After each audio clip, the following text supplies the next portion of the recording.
كلنا عارفين ان الجيش المصري بقيادة سيف الدين قطز انتصر على التتار اللي هم المغول في موقعة عين جالوت بفلسطين، وتم قتل قائدهم كتبغة.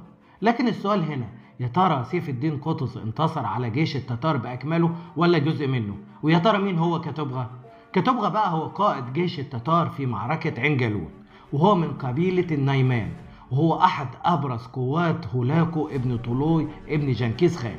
ورغم كبر سن كتبغة إلا أنه عاون هولاكو في غزو بلاد الفرس والمشرق العربي، وكمان كان قائد جناح في الجيش اللي غزا بغداد وأسقط الخلافة العباسية، وبعدها سيطر هولاكو على الشام.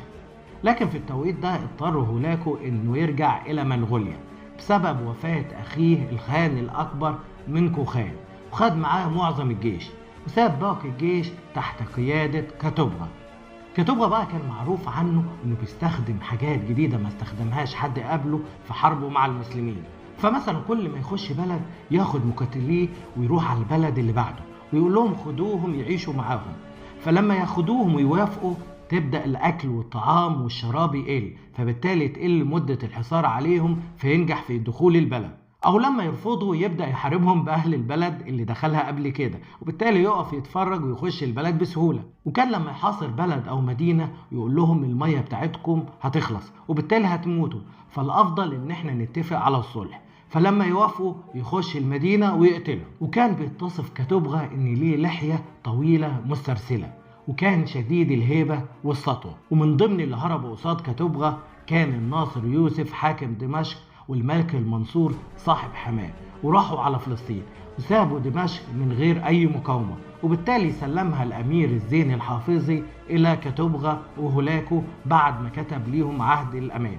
وبدأ كتبغة يستعد إن هو يخش على مصر. وفي عين جالوت بقى اجتمع الجيش المصري بقيادة سيف الدين قطز ومعاه بيبرس في مواجهة الجيش التتري بقيادة كتبغة، وبدأت المعركة. وخرج من الجيش المصري العربي الإسلامي قائد اسمه جمال الدين أكوش. جمال الدين اللي دخل في مبارزة قوية مع كتبغة لعند لما خلص عليه وقتله. وكان ده سبب مهم جدا ان عزيمة الجيش المصري يبدأ ينقضوا على التتار ويهزموهم في معركة عين جالوت. يا رب تكون حلقتنا النهاردة عجبتكم، وان شاء الله اشوفكم في حلقة جديدة.